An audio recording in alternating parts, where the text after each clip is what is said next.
and welcome to another episode of Keep Me Home Longer, the optimistic podcast about aging in the home. I'm Biju Kevalram, your host. I started this podcast for my own anxiety about having to move out of home as I get older. In this series of interviews, I talk with Laurie Kevalram, the owner of a BrightStar home care agency in Southern California, who also happens to be my wife, along with some of her skilled staff and expert guests from all over the industry.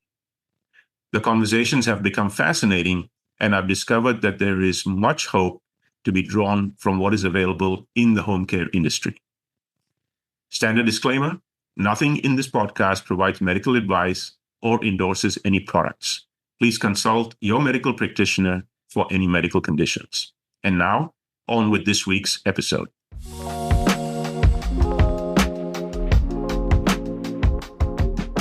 In this episode, Laurie and I got to meet Darlene and Karen Skipper. Karen Skipper uses music therapy at an organization called Tremble Clefs in Orange County to bring great benefit to people with Parkinson's. Music therapy is very different from speech therapy, as she will explain in the episode. Karen is a dedicated professional to her cause, and I've had the opportunity to see her in action at a Parkinson's support group, playing the kazoo and demonstrating how music therapy works. As a special bonus, Karen brought along Darlene to the interview. Darlene is a member of the choir at Tremble Clefs, and she has an amazing story that you absolutely must hear. I was looking forward to this interview, and boy, did it become interesting as these two brought their sharp sense of humor to a very important discussion about a different approach to supporting people with Parkinson's. And Darlene managed the impossible. At the end of this episode, she revealed something that left me speechless.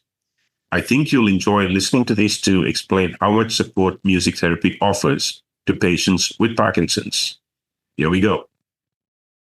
Hello, Darlene. Hello, Karen. And hi, Laurie. Really happy to have you guys join us in this episode of Keep Me Home Longer. We are very fortunate that we have the person that is providing a lot of energy to Tremble Clef in Orange County in particular. That's Karen Skipper. Karen Skipper is going to represent Tremble Clef, the organization, and what it does today through a series of questions. But also very excited because Karen has brought along Darlene. Darlene is a member of the Tremble Clef organization's choir, and she has kindly joined us today to give us input into how somebody participates. And there is a possibility, I understand, that she might even sing for us if I am equally convincing. Is that right? It's sort of. What would I have to do? What would I have to do, Darlene, to make you sing for us? I think Karen and I are going to do more exercises than anything else. Mornings are tough times with people with Parkinson's, and it is this kind of morning. However, I would say that with a very large donation that Darlene. Okay. So shall we get started with the introductions, and then we can lead into the actual conversation? Perhaps I could trouble you, Karen and Darlene, to introduce yourselves and what you do just very briefly. And so Karen and Darlene, would you be kind enough to introduce yourselves to our audience? Hi, my name is Karen Skipper. I am a board-certified music therapist. I have been a music therapist in Orange County for over 4 decades, and which is really kind of interesting since I'm only 29 years old. But that being said, during my entire time in Orange County, I've worked with people of a certain age, also with people with neurologic conditions. I have been trained as a neurologic music therapist as well, which means additional training in how to use music therapy to work with neurologic conditions. And Parkinson's is a neurologic condition. So that is one of the things that made me qualified to work with this group. And music therapy has always been and will continue to be my passion to just observe and participate in how music can help people to just live a better life. What a great introduction. Thank you, Karen. Darlene, would you like to introduce yourself? Sure. I'm Darlene. I am a person with Parkinson's. I've been in the choir about 7 years. I am not a CEO or anything. I'm just John Q. Public in the world. I am a mom, a wife, a grandma, and a great grandma 13 times over. So my quality of life is still wrapped around my family. I love to sing. I've sung since I was a little girl. So Parkinson's affected that, and I had to do what I could to fix it. Thank you for sharing that. Darlene, did you say you are a great-grandma 13 times over? Grandmother 13 times, yeah. When you have a lot of kids, you get a lot of grandkids, a lot of great-grandkids, and they're all happy and well, and I'm thankful for that. Fantastic. Knock on wood. Thank you. I appreciate you sharing that. Okay. So would both of you, Karen, you talked about your background with music therapy. That's a lot of time to spend with music therapy. It's 40 years. That gives you deep experience. But I suspect that has also given you a deeper understanding of Parkinson's in general, and things that you've observed. But in any case, would you describe your journey, the 40 years with Parkinson's, either in a support role or as a patient? And I'll ask you that same question, Darlene. Yeah, I would be happy to.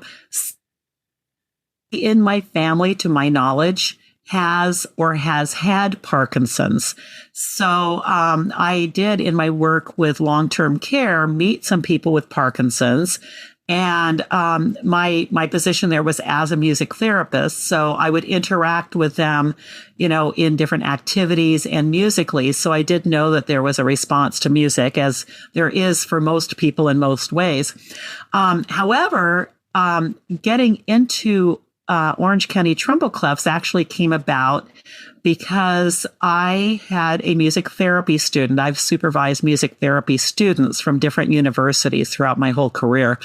And I had a student who interned with me and later, as a music therapist, met the founder of the Tremble Clefs program.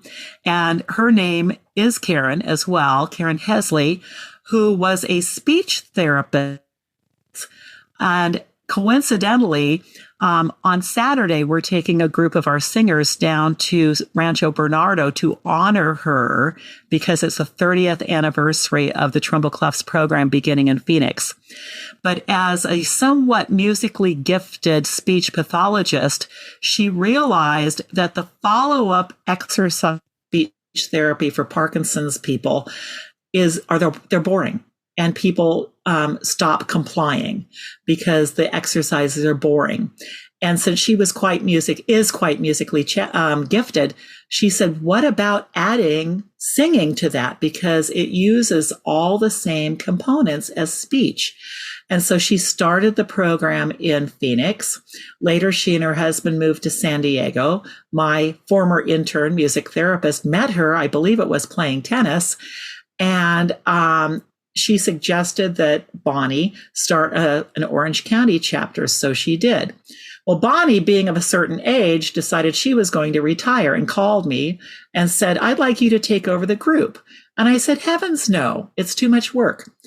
And Bonnie, being a wonderful human being and very persuasive, eventually persuaded me. And so I learned, when I met these people, I learned from the people with Parkinson's. Really, I knew what would work for people with Parkinson's, but I learned from working with the people with Parkinson's what really does work. And I also learned how truly effective music therapy is with people with Parkinson's, because they are the experts. So that's how I got involved in my experience with people with Parkinson's. Fantastic. Thank you. That's, I can sense the empathy and the approach and the passion you have for this. I appreciate you sharing that. Darlene, would you like to describe your journey with Parkinson's, either in any role that you care to share with us? My journey started in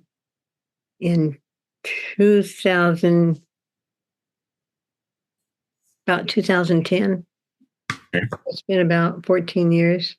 And like most people with Parkinson's, before you're diagnosed, it could take anywhere from a year to 2 years for them to diagnose it, depending on how slow it moves and how it's presenting itself. And mine moved, thank you, God, very slowly and didn't make a particular presentation that would say this is definitely Parkinson's. So what I got a lot was, well, let's try this medicine. Well, let's try this approach. And finally, they gave me the carbidopa-levodopa, which is the main medication for Parkinson's, and it worked. And I thought, oh, good. I didn't know that it working meant that that's what I had was Parkinson's. And ironically, the person I'm with Kaiser, was my doctor, my neurologist, happened to be a young man that I'd known from church since he was a little boy. And he's the one that had to tell me. So I think it was really harder on him than maybe me, because I didn't know what I was in for. And that's something with a lot of people with Parkinson's, when they're diagnosed at the hospital or the doctor's office, at least where I used to live, there's no material out there for you. It's like, you've got Parkinson's. Check the internet. Good luck. And so we need information out there. Yeah. My neurologist said, when we moved up to Orange County, my neurologist said, I told her I miss my choir because Parkinson's attacks those vocal cords. And pretty soon you go from a soprano to a bass, a double bass, if you will. And that was not good. I got to where I had no volume to my voice. And so I came to Orange County to the Tremble Clefs.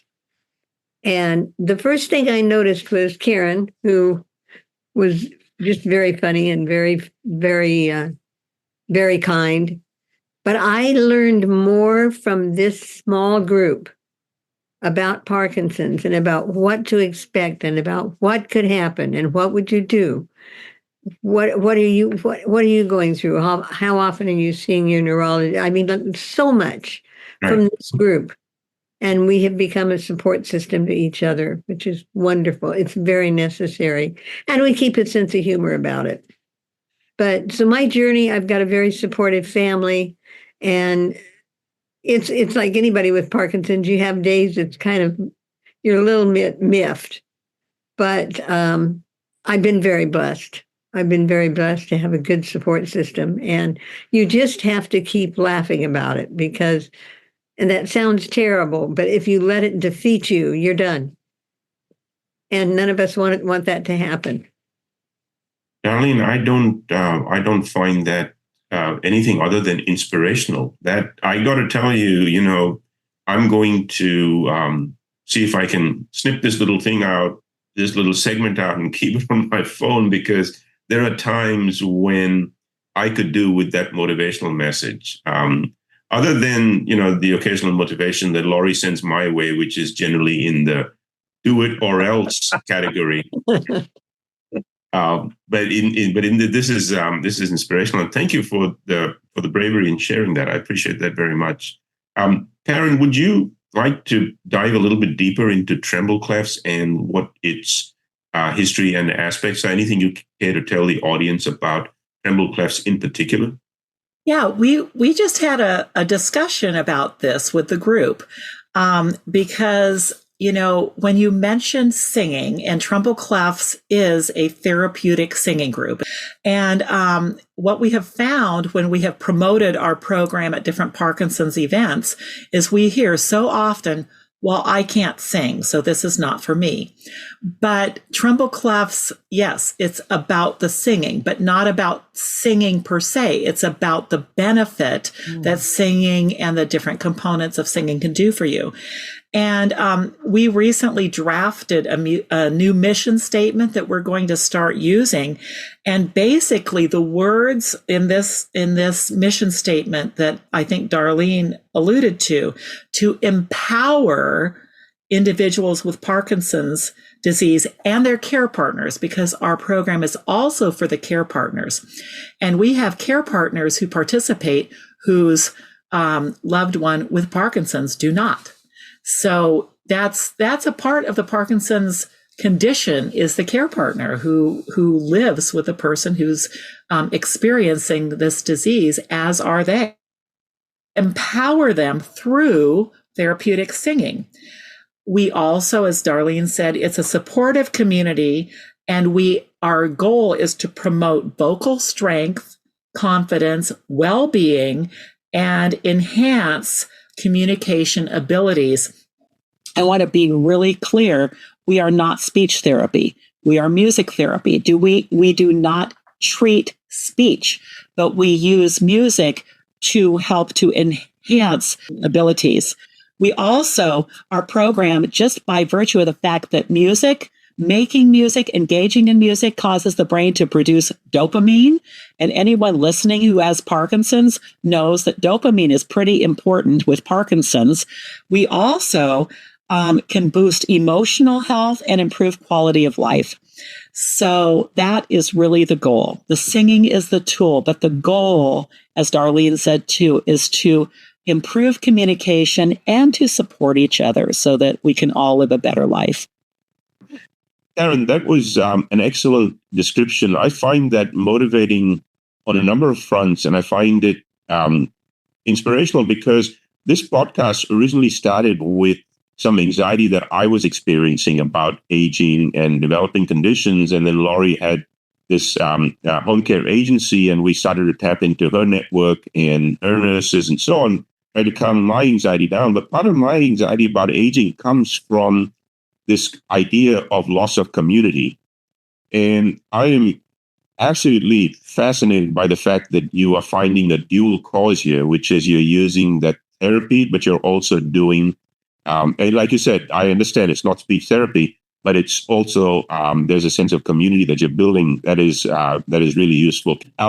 So my next question to both of you was going to be, what does Tremble Clef mean to you personally? Tremble Clefs as an organization, you've explained what it does for people with Parkinson's, but personally, what does it mean to you? I get the sense of mission, but I get the sense of community, I get the sense of other aspects. Would you like to take a few minutes and just tell me what it means to you both personally? Hit it, Darlene. Okay. Well, it really means the world to me because it's a place where I can be, where I'm totally accepted. People understand me if I'm having tremors or if I'm just having kind of a bad day. I have some place to go to that's safe, I think I would say. It gives me an opportunity to sing. When I first started there, I had little volume to my voice at all. Tremble Clefs isn't just about the singing, as Karen said. It's about the exercises we do. We exercise our tongue because that's a vital part of even speaking. We exercise our throat, our muscles surrounding our vocal cords, our face. A lot of people with Parkinson's get a stiff face. They have no expression. Thank God I haven't had that yet. Hope I never do. And there's just so many different phases. What I learned that was very interesting to me is after 7 years almost of doing these exercises, one day I said to my husband, look, I can button this button, which is for a while was impossible. I can button a button. I could walk and my balance was better.